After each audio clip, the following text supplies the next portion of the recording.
Hi, I'm artist Marcie. Today we're making planters using thrifted, gifted, and discarded materials. Let's dive right in. Old plastic containers are often overlooked, but with a bit of creativity and some unique materials, we can turn them into stunning planters that add a touch of artistry to any space. The first step is to clean your plastic container thoroughly. Remove any dirt or labels to ensure we have a clean surface to work with. Here I've cut up a boatload of newsprint strips. They're all in various sizes. These will be used to dip into the mortar mix to create reinforced sides to the plastic. Dip the newsprint strips into the mortar mix and apply the strips of paper to the planter. Go all the way around, and the amount of layers, I will say, will depend on the plastic or the weakness of plastic. Here you can see just how weak my plastic planter is. But no worries, we'll take care of that pronto Toronto. And just like magic, that mortar mache mix just strengthens and hardens this plastic planter pot right up. Now comes the fun part of applying the mortar mix with the trowels. The mortar mixture here that we're mixing up is likened to that of a very thick frosting. Using my trusty, expensive popsicle stick, I poured the mortar onto the plastic planter and just simply started frosting the plastic container. Make sure you spread the mortar fairly evenly and consistently. You don't want a super thin area in one side and then all of a sudden you've got thick glops in another. You really have to have it, let's say you want it a half inch or a quarter of an inch, whatever it is you choose, make sure that it is that throughout the entire planter pot. Now this step, I must say, I found this very zen, very satisfying. It was just so much fun to take that trowel and just start canvassing it through the plastic container. The one thing about this process is that if you're unhappy with the way it looks after you've troweled through it, you can just take your little expensive popsicle stick and more mortar and go right through it and start again. Clean your canvas and start again. There's really no right or wrong here. You're creating a design that's to your liking, to your aesthetics, and it's, as I said, quite satisfying.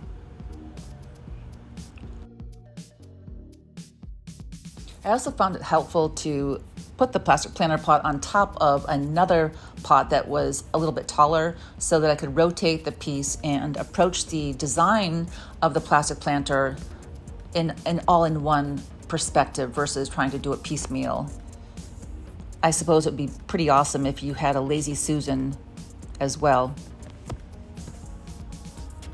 Feel free to experiment with different patterns and designs to give your planter a unique and artistic look. This is your chance to let your creativity shine. Once you're happy with the texture, let the mortar mache dry completely. This might take a few hours, so be patient. The result will be well worth it. After letting the planter dry for about 6 hours, I went back in and on its side and I did the interior part of the planter. I only went down about 3 or 4 inches. I didn't do the entire interior. It wasn't really necessary, just a little bit below the soil line. Aesthetically, that I find more pleasing to me and actually a little bit cleaner and more professional looking.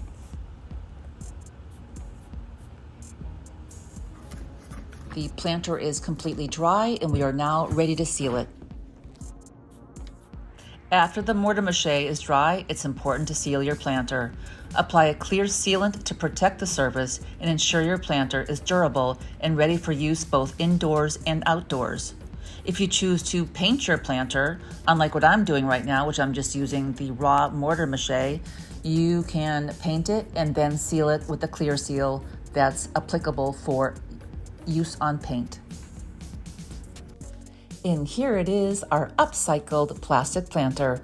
It's amazing how a little creativity and some unique materials can transform an ordinary plastic container into a work of art.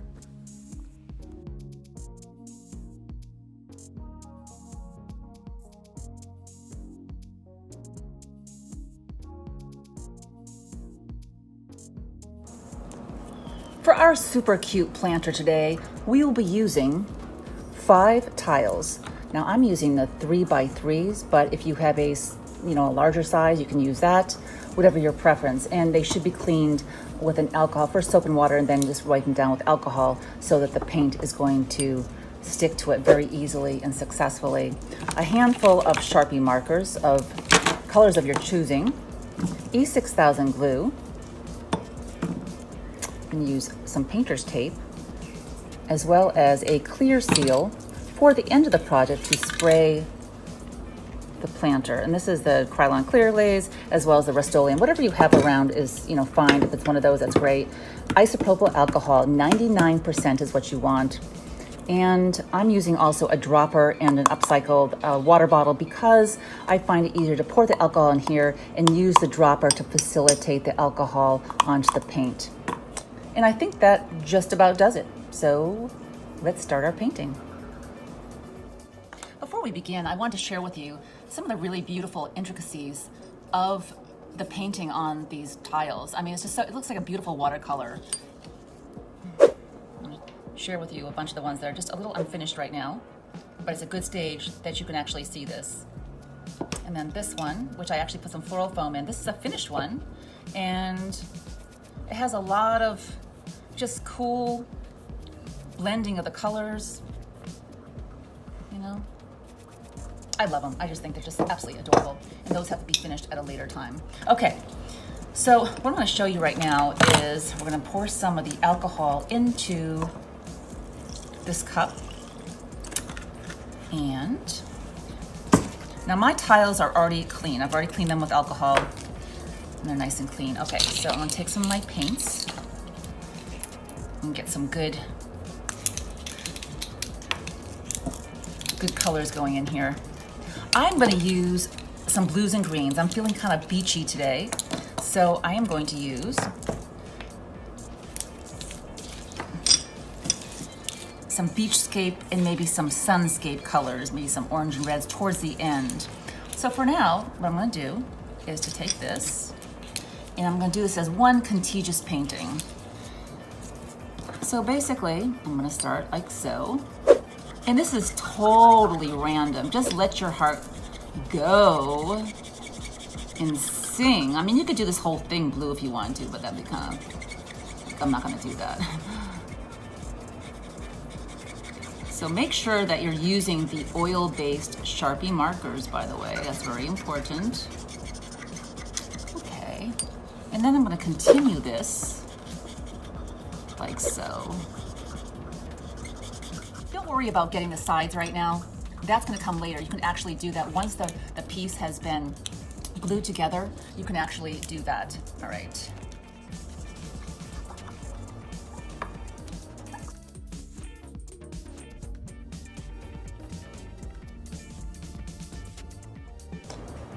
So now this is where I'm going to take my dropper and my alcohol, and you get to start doing your abstract painting even more so. So I'm gonna start.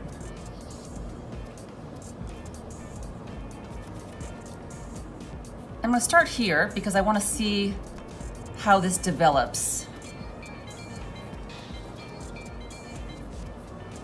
And you may not wanna paint on this after this. You might just wanna do something with the alcohol and then leave it. That's up to you. You're the artist, so whatever you fancy is, I'm just gonna leave that there. I think that's kind of pretty like that. You could, I suppose, start to work into them if you wanted to while they're wet. You could do that. Just like a painter would on a canvas, you could do wet on wet with the alcohol still in there. You could try that and explore that technique of doing a wet on wet. You can't go wrong either way. You could just leave it. You could, I love the swirl in here. Look at the beautiful, look what's happening here. Oh, this is so pretty. Okay, I'm gonna leave this because I do not want to muddy the crispness and the clarity of the color. I'll let that dry and we'll move on.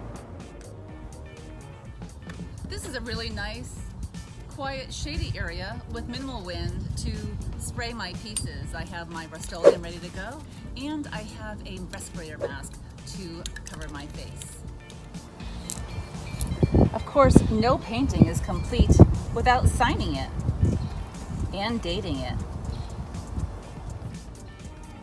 I'm going to give a light coat several times over, and that should be sufficient to seal in the paint job.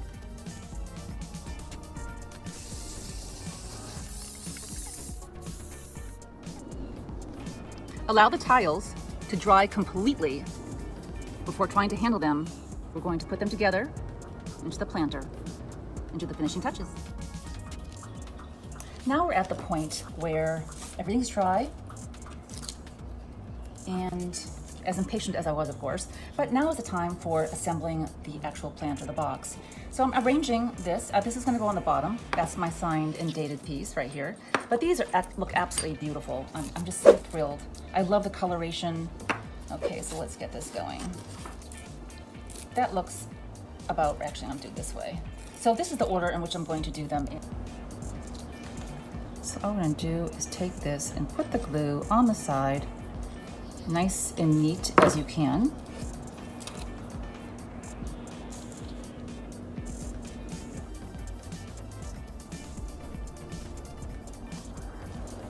All right. We're just going to simply continue with all the four sides.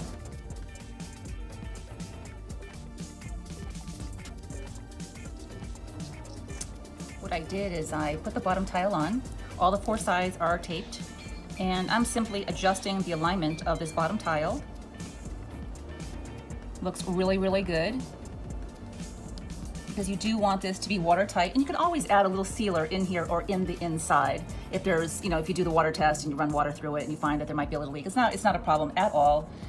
You just basically seal it with a bead or run some air dry clay down the sides, but basically you can just take care of it with a bead of caulking. All right, I think we're looking really good. I did do my little measurement. It's looking really good and really nice. So we know it's even, and we're not gonna have some kind of wonky planter sitting on our desk, right? But it's all good, it's all fun. I do hope you're having fun. I'm just gonna check that. All right, I'm just gonna let that dry and sit overnight. Well, this is the moment of the unveiling. It is dry, it's a beautiful planter, and I'm gonna make some touch-ups on the sides right here, and on the base. I've already given it the water test. It is sealed tight. And we're just gonna go and take the markers and do a little touch-ups around the rims.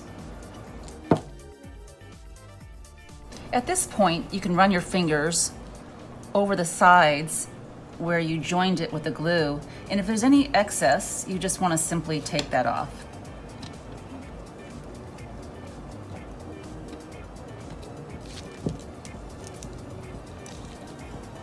What I'd like to do is I completed my sides, all the joint areas, and what I'm gonna do is simply take my alcohol and just drizzle this over and just allow the marker, the Sharpie, to get into all the little crevasses that it can. Now don't worry, this will not affect what you've already painted because you've already sealed it. But I want to make just certain that it's going everywhere that it can possibly go, into the joint areas and such. I'll let the planter dry at this point. And it's not going to take that long. We're going to give it a light spray with the clear spray once more. Set the additional Sharpie marker painting that we did around the edges. And after a little look-see, I think I'm pretty satisfied with the way it's looking. I'm going to let it sit there for a little bit and we'll be back. My planter has been lightly sprayed after the last touch-ups of the Sharpie markers, and it's ready to be filled.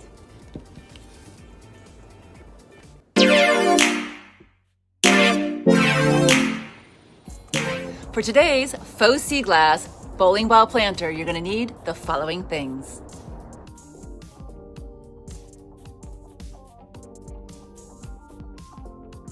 To begin with, I am taking my faux Seaglass, which is nothing more than upcycled bottles that actually broken and then tumbled in my newest rock tumbler.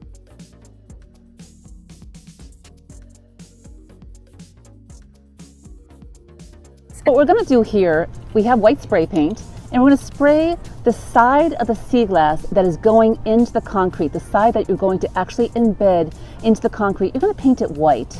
And why do we paint it white? It is to give the color on the top more vividness and brightness, because Seaglass will tend, because of its translucency, will tend to pick up the color that it's going into. And of course, we're putting it into concrete, and we don't want it to come across as gray. We want it to come across as this brilliant, the blues and the greens and everything else. So we're going to spray this. I'm going to set it down, let it dry. Oh, there's a little bit that I missed here. And we'll go back to pouring our concrete. My setup for the Seaglass bowling ball planter is as follows. I have a generic plastic bowl, and I have this is about an inch PVC, 3/4 an inch diameter that I cut up, and I'm going to put that in my center. But I'm going to spray my bowl first. This is nothing more than you can use a PAM. This is just a canola oil, a cheapy canola oil, and you could also use a petroleum jelly, a WD-40, whatever, you get my message. It's some type of oil that will create the release when you need to lift the cement planter out. So the other thing is I have my other container, my other plastic container, and this has about 5 tomato can sizes of the cement mixture. Now I'm going to add some water to that very slowly, but first we're going to spray the insides here. All right, we're going to do that. And now I'm going to spray my bowling ball.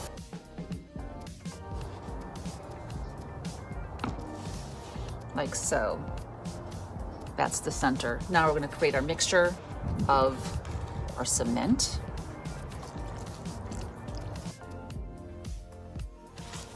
As you can see, I ended up taking my left hand and just getting down and dirty by mixing it up. It actually kind of feels good in a very toddler kind of way, right? That's okay. Now this is a rapid set cement mixture, so we do want to mix this very quickly and get it into a container, into our mold. If you have a drill attachment to stir up the concrete, that's even better. I actually do have one, but I was a little too lazy to get it out. Okay. Continue pouring this. I made a little bit more concrete. All right.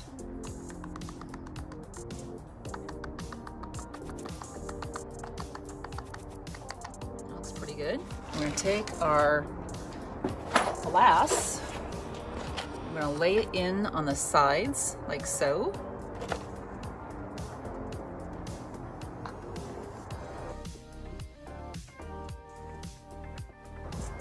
Okay, I think we're good to go. This is going to dry. I'm back, and it's been a couple hours. The ball can easily be moved, and it's very hot on the outside. The concrete is curing.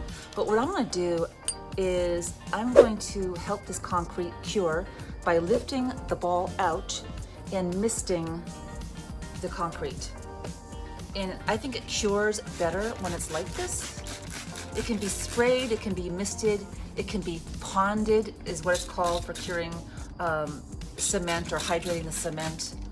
But I'm going to do that, and this is going to help it cure to full strength.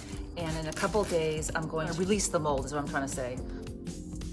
The water's been drained out, and the only thing I want to do is to sand this area down a little bit. Upcycling projects like this are not only fun and rewarding, but they also help us reduce waste and create unique pieces for our homes. I hope this inspires you to get creative and make your own artistic planters.